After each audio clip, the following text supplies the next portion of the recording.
We are joined on the line by Honorable Rockson Nelson Dafeamekpor, Member of Parliament for South Dayi. Thank you very much for your time and good morning to you. Good morning to your listeners and good morning to my people in South Dayi, Parliamentary, and to yourselves in the studio. It's been a while. Yes, of course. Let me start then by asking you whether I'm sure you heard what I read from the Ghanaian Times. Is that accurate? Yes, accurate to the extent that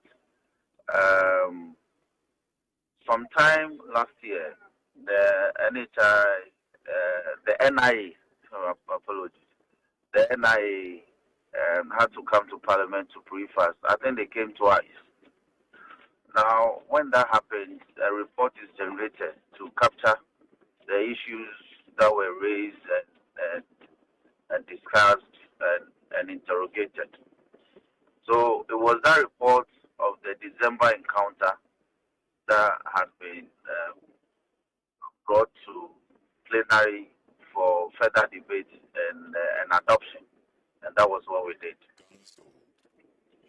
Okay, so were you making a determination of whether to lay the CI from the Electoral Commission or not?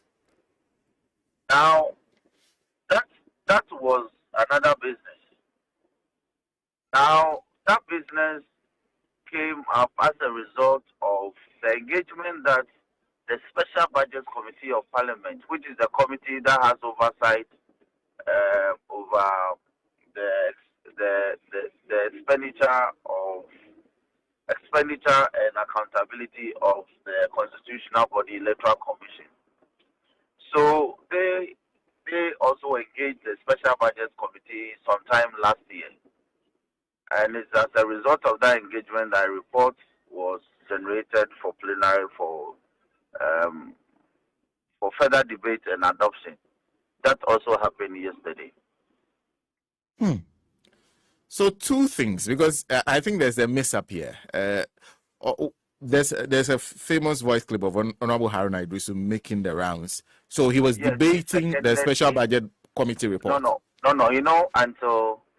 Until the change of leadership, he was the statutory representative on the Special Budget Committee as a ranking member. He ranks the Special Budget Committee.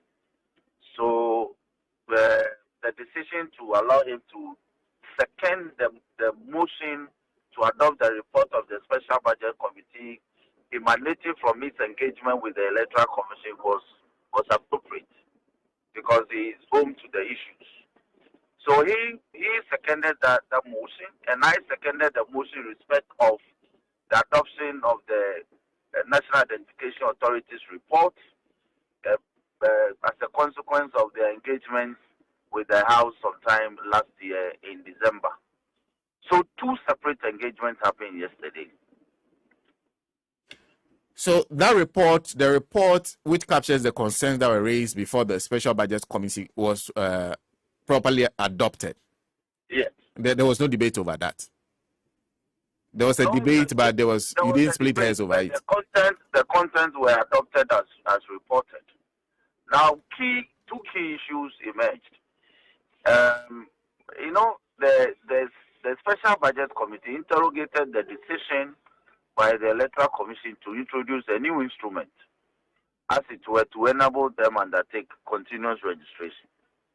And it was made clear that in Regulations 9, for instance, Regulation 9, Sub-Regulation 1 of CI 91, Constitutional Instrument 91, promulgated in 2016, makes clear provision for continuous registration. So the EC doesn't need a new law to perform its constitutional function as articulated in Article 45 of the Constitution. Because pursuant to Article 51 of the Constitution, a regulation has already been made for you to perform your functions. Then again, they raised the issue of difficulty of access to resources and all that. And again, we said that pursuant to the regulations of the instrument already in force, which is CI 91, they were empowered to use the polling stations. If you go to Regulation 2, Sub-Regulation 4 of CI 91, they are already empowered to use existing polling stations as registration centers. So EC has no business asking this country to give her money to promulgate a new instrument to enable them perform their functions of office. There's simply no basis. Simply no basis. Simply no basis.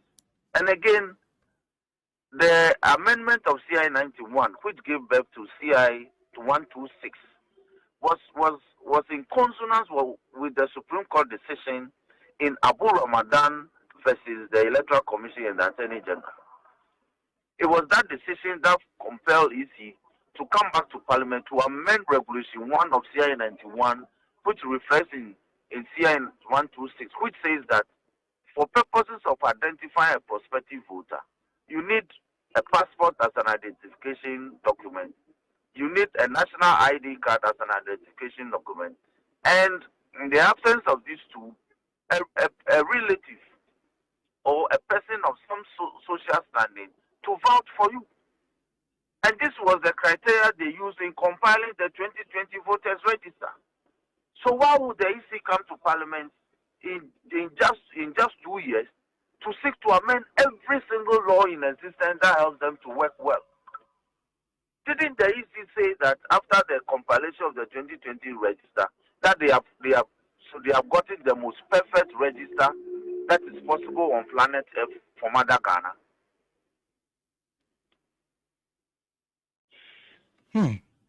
So this matter is reflected in the report, and it was adopted. And the EC has been told by the committee, clearly adopted by plenary yesterday, that we will not accept any attempt to make a Ghana card the sole source of identifying a prospective Ghanaian voter. We will not accept it. Because in Abu Ramadan versus the Attorney General, EC and Attorney General, the Supreme Court was very clear that to satisfy the constitutional test as articulated in Article 42 of the Constitution, which is the test of determining a citizenship of a prospective Ghanaian, national documents that identify a person properly, which includes the citizenship and his biodata, should be accepted. And passport, when you take any Ghanaian passport, any Ghanaian who is in possession of a passport, his nationality is stated in the document, his date of birth is stated, his place of birth is stated. Those are what the requirements pursuant to Article 42 that is required for any Ghanaian citizen to be eligible to be registered. Okay. So what happens to the CI now? Sorry? The CI in question, what has happened to it? The CI, there's an intention to bring the CI. So okay. we are telling them that intention must perish, because there's no basis of having that intention of bringing a new instrument. The reasons why they want to bring that instrument, one is this, that the guarantor system was abused. If you ask them to provide evidence, how does an EC say that for all the allegations they made of the abuse of the guarantor system, for instance, only 4 persons out of the 17,029,186 registered Ghanaians on the voters register, only 4 persons were prosecuted for engaging in the conduct that breached the CI 126 and 91, which meant that either the person was a foreigner or the person was an underage. They were able to prosecute only 4 persons. Because, mind you, a challenge it's not conclusive of a successful elimination from the voters register. So you may challenge somebody's registration, but you may not succeed with the challenge. Successfully, only 4, they brought the evidence. We are not concocting the figures. 4. Only 4. Only 4. And out of these 4, the 3 were foreigners. So they got the GI, Ghana Immigration Service, to authenticate their records, and they wrote to them to have their names expunged from the register. 4, I have the documents. When I get to Parliament, I'm on my way. I can send it to you. 4. Because your colleague Obi Amwa said there has been abuse of the guarantor system. Obi Amwa has been championing this argument on behalf of the EC. When you ask them for evidence, they brought 4 out of 17 million. 4 names. So 4 persons through implementation difficulties or however minimal it is be a basis to change the whole law, then there will be no law in this country.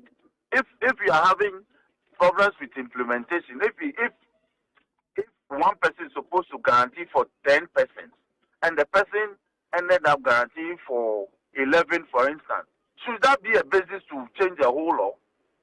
No, it's just an implementation problem. So you police the process proper so that somebody doesn't go beyond the threshold of 10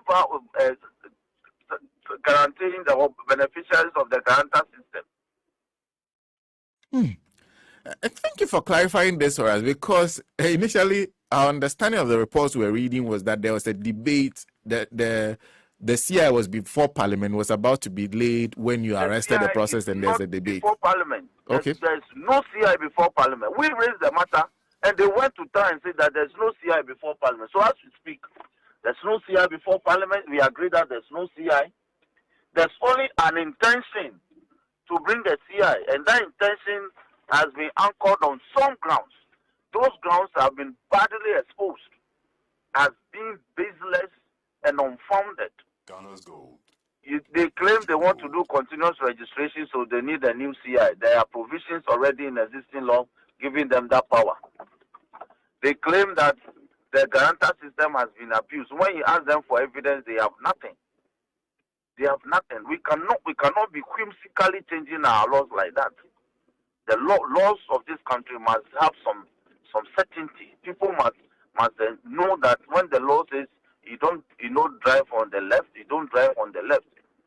You don't ask people not to drive on the left, and tomorrow you change the law and say that they should drive on the right.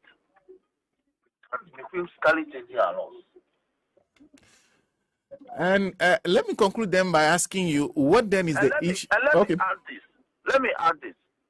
The CI 91 and CI 126 are not the only laws of this country that uses the guarantor system. The National Identity Register Act, which NIA relies on to gather its data, also uses the guarantor system. So if you want to avoid the guarantor system as used by the EC for gathering people onto the voters register, what about the National Identity Register, which also relies on the guarantor system to compile its data? The product, which is the national ID card, you want to rely on. And yes, it doesn't make sense. The National ID Authority uses the guarantor system to register people. Then you come to Parliament and say that you want to rely only on the national ID card, which is a product of the guarantor system. So that you will not use the guarantor system, but you want to use an ID card, which is a product of the guarantor system by National Identification Authority. It doesn't make sense. Educate me on something. If the Electoral Commission still insists on taking this route, when they come, how do they come before Parliament? And can you successfully stop them if the majority is behind them? You see, they are supposed to engage by protocols of enactment of laws.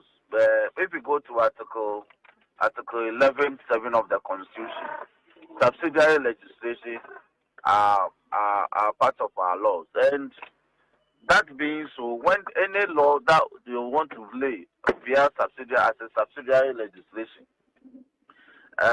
we have to do what we call pre-laying. So they will come and engage. We will look at the terms and provisions of the instruments that they want to lay. If they are in conformity with the Parent Act, then a report will be prepared, debated, adopted. Then the instrument can be gazetted and laid. Then it becomes a regulation for whichever entity. So, pursuant to that established practice, they have come before the subsidiary legislation, for instance. When they came, Suggestions were made to them. They want to abolish, they want to, for instance, say that only electoral commission offices in the various districts will be their registration centers, and that they will have the power to designate other places as registration centers. My brother, if the electoral commission says that the studio of Radio Gold will be registration center, people should be trooping to your studio to come and register. So we said we won't give you that discretion, because the existing law says that in addition to the power to designate places as registration centers, use existing polling stations. For instance, in South Dayi, I have my polling stations in all the 21 electoral areas I have. So why would you say that somebody in Nigeria who is 50 kilometers away from Kwebe should travel, an 18-year-old should travel at 50 kilometers to come to Kwebe and register? If the parents don't give him or her money, that is the end. And yet they don't see reason. And the inordinate desire by electoral commission to push through this instrument is telling us that there is a more dark reason behind the introduction of this new CI than they are telling us. And like I was going to, let me conclude the concluding question I was going to ask before I ask you for that education was the question of your issue with the chairperson of the Electoral Commission, because I understand you have some serious issues with the fact that she barely turns up in the House when it comes to these matters. She's very disrespectful of Parliament. She comes to Parliament in a convoy of soldiers.